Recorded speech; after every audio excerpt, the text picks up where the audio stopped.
I just got a call from Rashid telling me to stop telling jokes. I'm going live to the web.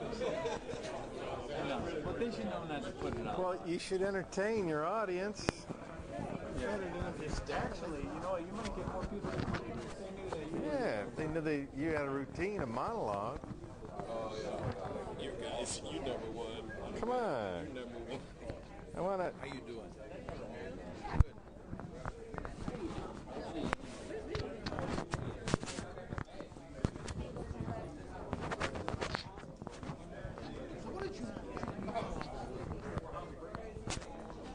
I tore my rotator cuff. Yeah. First, they said that I had dislocated my shoulder. It happened 12/29/15. I had a week off, nothing to do, so I started farting around the house. I decided to go up on the roof. It was this ice dam building up. It was pretty warm, if I recall, Christmas time this year. Yeah. So ice dam was building up, so I get up there with a rain. I slipped, fell off. You went all the way down the ground? All the way. Wow. And guess what? Just so you guys know, the gutters are not that strong. So when you reach and grab them at the end, that's not going to work for you. That means you got to put new gutters up. And I go to emergency and they said, "Oh, your shoulder's dislocated. It's going to hurt like hell. We're going to pop it back in for you. What's your insurance?" And then the guy pops it in. Was it really dislocated? Yeah, but they didn't tell me the rotator cuff. They never did an MRI. So I go to therapy second week in January, and they said, "Did you have an MRI?" I said, "No, why?" "Well, I think you should have one." Well, you never asked that question, who's your insurance company? That's why you didn't get the MRI. But the insurance company would never, until I went through therapy, they weren't going to pay for the MRI anyway. So basically, I should have had surgery the first day. I had surgery a month later. And the age. How long did it take you to surgery? Anyone who's anything, shoulder, rotator, it's usually 2 operations to get it right. Months. It was about 4 months before I could sleep on that side. One of our reporters, one of our editors, that's what made him an editor, not a shooter anymore, was the 2 shoulder surgery. They'd go in and break it to not heal it correctly the first time.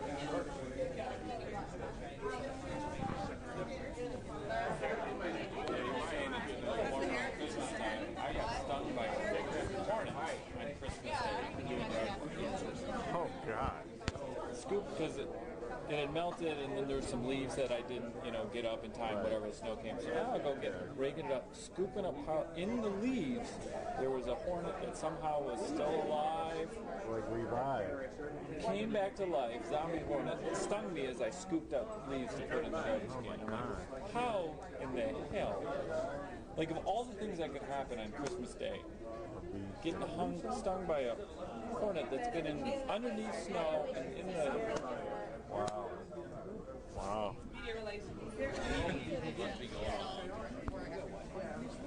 It will be. I felt it, but what is this? There it is. Just cameras. They don't have the software back at the station to receive it. And how I managed to just grab the part that there it is. Yeah. Well, you got 10 fingers.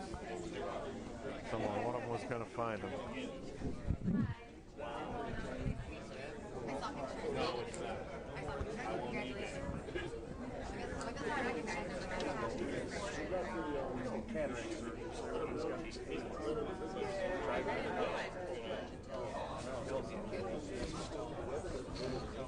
No, those are the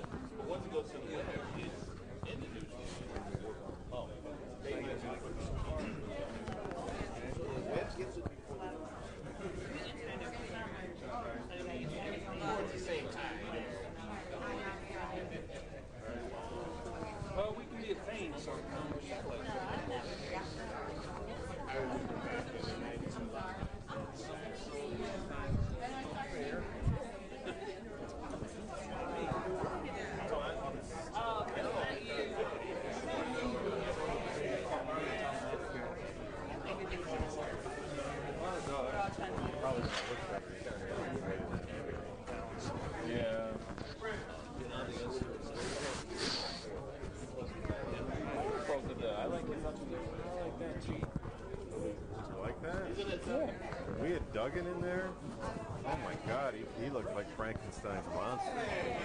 Oh, really? Oh, in there? Something about Chief Craig's head, all the lights coming straight down. Well, that's true. I Something guess about that... Chief Craig's head rolls a little more like this, so he does catch a little bit of light. Yeah. But Duggan is very big on the forehead, bald head, getting all that light. I guess I wasn't thinking about the lighting. Just the... Well, I enjoy working in the room, and I enjoy it when there is a light. It forces us to be back a little bit Instead of attacking with bayonets on our cameras. Yeah. Okay, well, we'll see you then. Good Lord willing. So I guess, yeah, up in that conference room upstairs, at least that, yeah, on the end of the table, everyone kind of spread out. And there's light. Yeah, that is pretty dramatic. That lighting. We could bring That one's not bad. Although he's up against a chalkboard and a white wall. Yeah.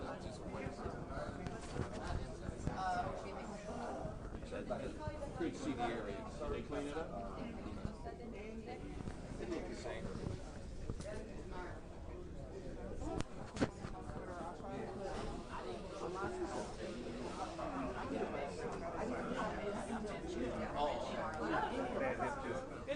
From here down, everything's bad. Was it a federal? Yeah. I wondered about that. It was Montgomery corner over there. Right. Yeah. Because as soon as I went there, because I went there to do a brief story.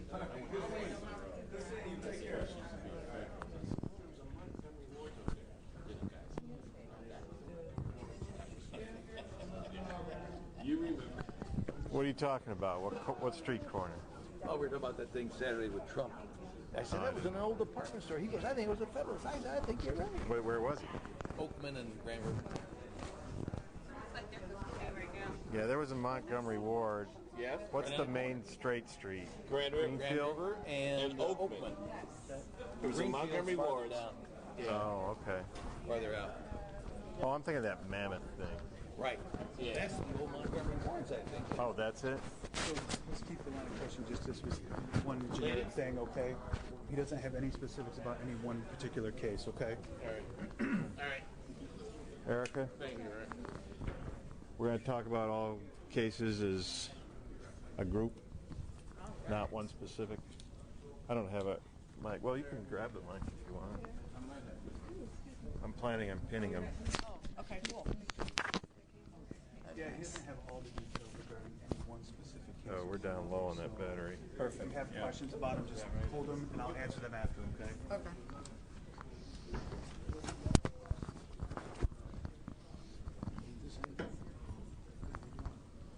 Okay for me to refer to the notes? Oh, yes.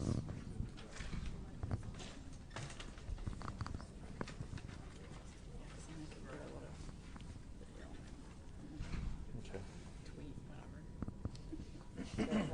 Doesn't matter. Quietest group has ever been right there. Can we, you mind if we keep you? How come you don't want to clip? No, we got two. Oh, wow. I don't have no clips. Better. Oh, looks better. Yeah, I'm going to come underneath the jacket if you don't mind. Well, I got to hold and look, so I want to reference.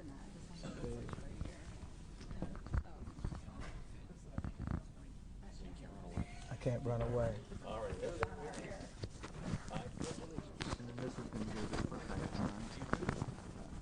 Thank you very much. You're okay. Oh, you're gonna. I'm going to put you right up, just like... Okay, we wanna get right. Oh, we don't want to block, but so we're gonna be Facebook Living, just so everybody's aware. So we'll start out talking about the long weekend and the crime that occurred. I know you have a lot of questions, so I'll just get down to what occurred this weekend. So this weekend in Detroit, we had 32 shooting incidents. Of that number, 4 of them were fatal, 28 were non-fatal. 16 of the shooting incidents were on the west side, and the remaining were on the 8 were on the east side. Now, in comparison to last year, same time period, we actually saw 10 fatal shootings and 28 non-fatal. So again, last year there were more shootings same time period. even if you just want to put another city into it, we look at our neighbor Chicago, same time period, they saw 13 homicides and 52 non-fatal shootings. Now, breaking down the shootings for this weekend, what drove our shooting incidents, we've seen a dramatic decrease probably from the second and third quarter in non-fatal shooting incidents. Over the last month, we've realized maybe 100 fewer non-fatal shootings, which is the biggest gap we've seen all year. The only area in violent crime that we've seen an increase throughout the year has been in the area of homicide. But again, we are fighting last year and the year before great numbers. So by way of example, well, let me just break down into some specifics on this weekend. We saw 2 triple shooting incidents, and in those triple shooting incidents, one was associated with a robbery, and the other one was associated with a domestic incident. We had 4 double shooting incidents. So when we have multiple shooting incidents at one scene, clearly that's an incident that really drives our numbers. But again, in comparison to last year, our numbers are still lower. So as of today, we're starting to close the gap on the homicide. We reported out as recent as probably a month ago, we were up 15 homicides in Detroit. And again, I don't want to diminish the importance of shooting incidents. One shooting, 1 homicide is one too many. So we were at one point up 15. As of today, we're up 6, which gives us a 3% increase. And as I also reported, when you look at our year-end stats,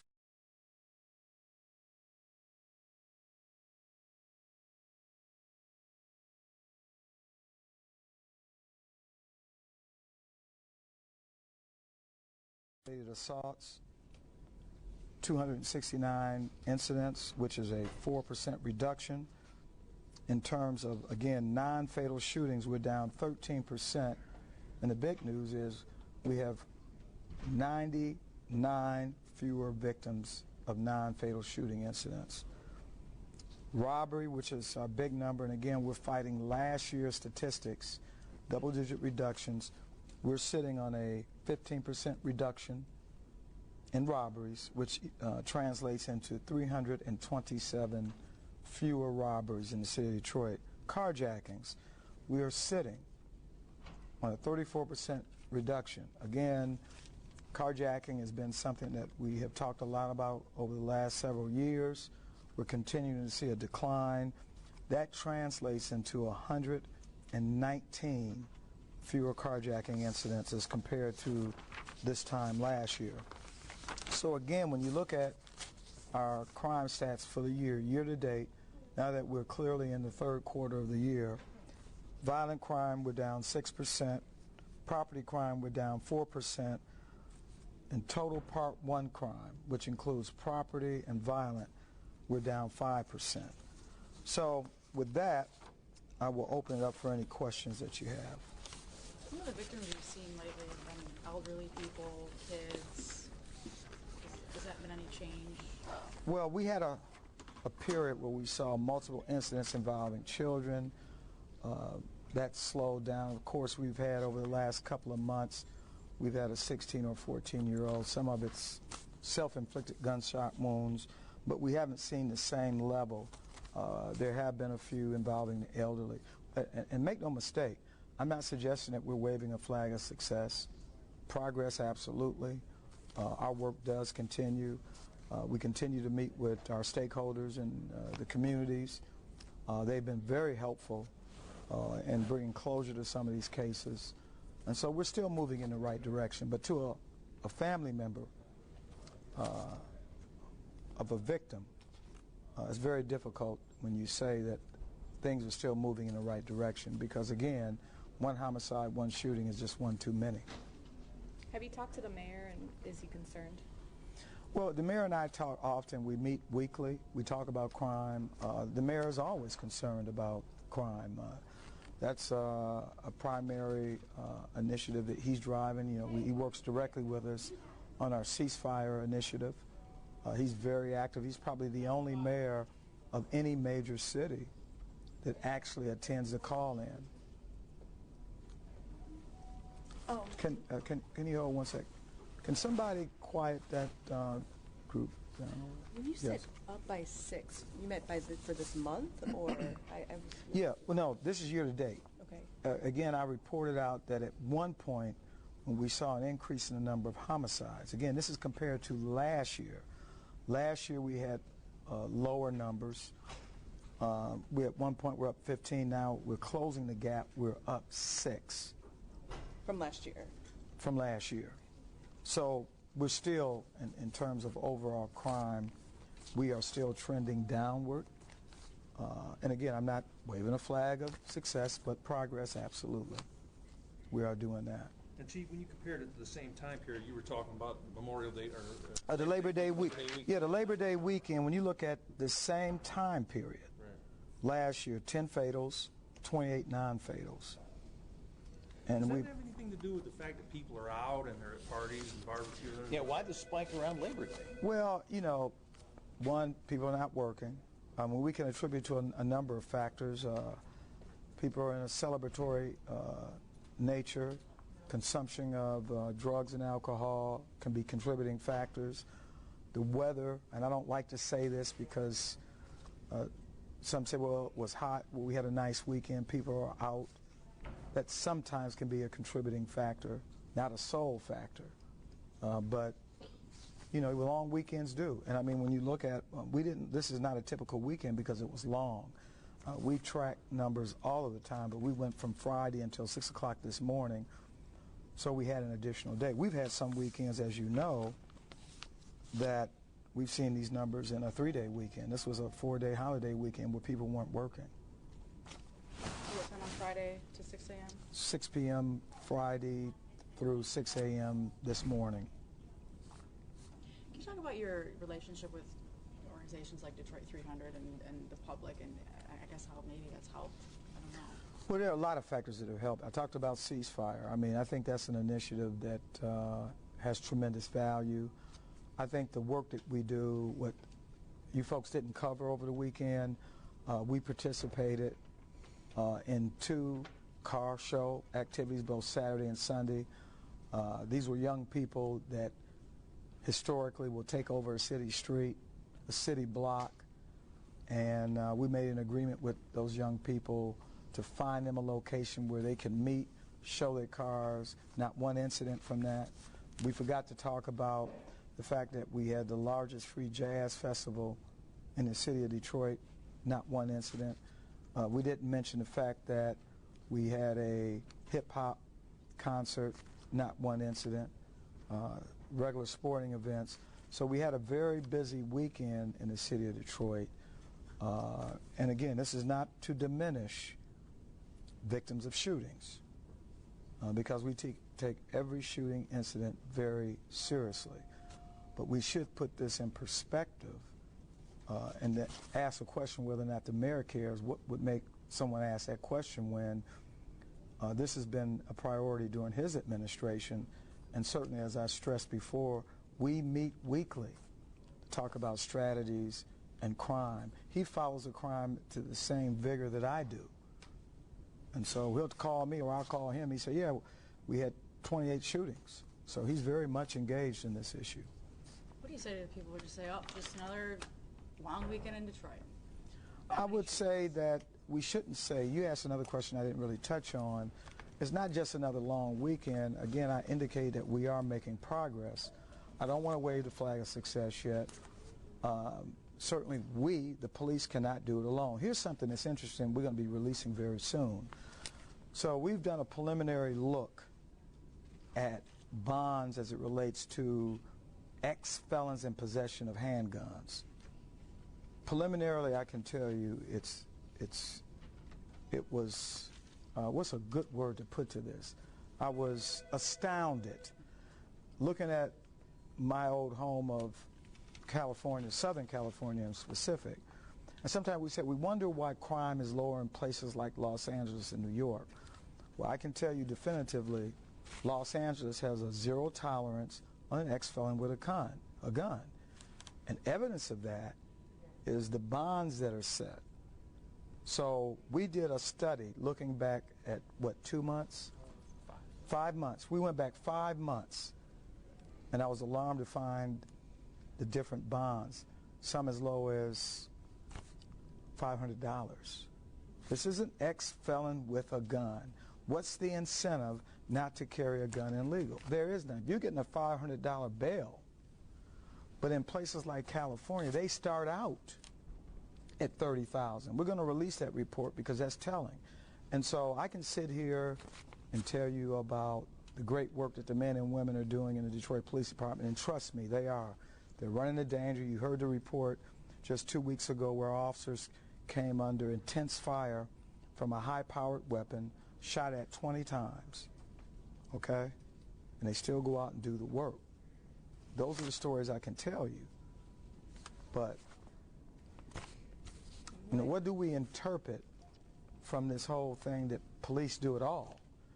The chief in Dallas, Texas, made a comment. Police officers are called to be many things, but truthfully, we are not the only cog in this criminal justice wheel. We have prosecutors, we have the courts, and if we're setting ridiculously low bonds, is it a surprise that people have no fear? We can take the study even into Oakland and Macomb counties. Same suspects would probably think differently about going out to Macomb and Oakland counties carrying a gun. So there needs to be consistent application of how we prosecute and what kind of bails that we set. I mean, it's alarming when you look at the data on what California bails are. What was the average bail? $35,000? And then if it's an additional issue like using the commission of a crime, it jumps up 35 more thousand. Here, we don't even start close to 35,000. And we did it on a medium. We looked at all our cases for 5 months, gun cases. Something, I tell you, is wrong with that picture. Something's wrong with that picture. And so if we're going to fight this fight, you asked me the question, are we working closely with our community partners? Absolutely. We met with a group of ministers, prominent ministers here in Detroit just last week. Certainly the work we did over the weekend that I mentioned that you did not cover, a great community event, who appreciate the work the Detroit Police Department's doing. Consistent application, that's the key. And I think if we look at Chicago, we might find a similar situation. Chief, do you feel the number of citizens arming themselves is contributing to the lower crime? Well, it's funny you would ask that question because I've been consistent, and I certainly will be consistent again. As I've said in the past, and there's scholarly research that supports this position, I do believe in part that suspects make different decisions, whether it's a carjacking or robbery.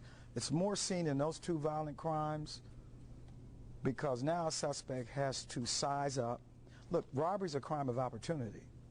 If you're a suspect committing a robbery, you're going to think twice. We had a couple of shootings during this weekend period that armed citizens used their handgun.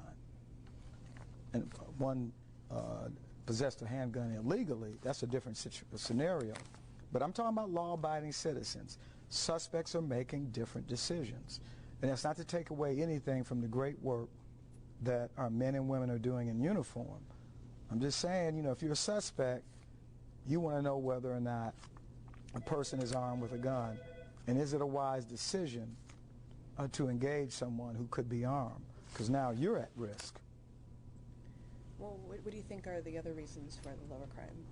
Well, the Detroit Police Department is just doing phenomenal work.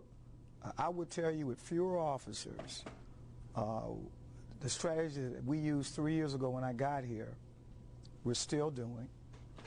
We've enhanced it. You know, certainly the Green Light Initiative, no doubt about it, has had an impact on reduced criminal activity at some of our gas stations and party stores. Because once again, like suspects sizing up a victim, a law-abiding citizen that could be armed, they're also looking to see if this is a green light location. So we've seen fewer carjacking incidents at gas stations and as important as all of that is the fact that we have a community now that has confidence in this police department. And the message is clear. We have confidence in the Detroit Police Department. We have confidence in the Detroit Police Department. And because we have confidence in this police department, we're going to call the department when we have information on those committing crimes. How many times have you seen over this past year that when we have a person of interest, a person that may have been involved in a violent crime, whether it was a shooting or homicide, and within hours of that incident, putting that picture out to you, that the suspect's in custody. So I give the media a lot of credit also for our ability to reduce crime. You all are our crime-fighting partners, whether you know it or not. How do you find that balance in a city like this between, clearly you're not saying, gosh, everybody out there should get a gun and have a gun. The balance between let's get more guns and you know what, citizens need to protect themselves. Citizens do need to be protected. I have never said, and again for the record, I've never said that every citizen should have a gun. Frankly, some shouldn't. I've talked in the past exclusively about the necessity for training. Responsible citizens, we've seen time and again those individuals who have had guns in their home and they're irresponsible and have allowed children to get access to that gun. That's not responsible. Training. It's one thing to say you have a gun, but are you trained to handle a crisis? When confronted with an armed assailant who is threatening to take your life, are you ready to respond to that threat or respond to a threat that's directed at someone else? More cases than not, some are not because they're not trained. They don't practice with the weapon. And so that's an issue. I ran into an individual over the weekend who teaches the class on CPL. He gives an exclusive all-day training. And part of the training is not just showing some video and saying, this is how you manipulate your gun. Let's go out on the range for the one and only time and you shoot and it's over. That's not training. Our police officers train on a regular basis, and even when confronted with a violent situation, their ability to respond effectively is based on the amount of training they receive. So now let's fast forward to the average citizen who has not faced critical incidents, who doesn't have a partner in a police car talking about, well, if we go to this robbery call, this is how we're going to deploy tactically. That conversation doesn't have. So just giving someone a gun is not the answer. But it does need to be responsible, training, and certainly someone that doesn't have a criminal record. The gun may not save your life. Okay? Thank you, Chief. All right. Thank you. Appreciate it. Oh, yeah. Taking your shot. I might as well keep it. As much as I do this, I might as well just keep one.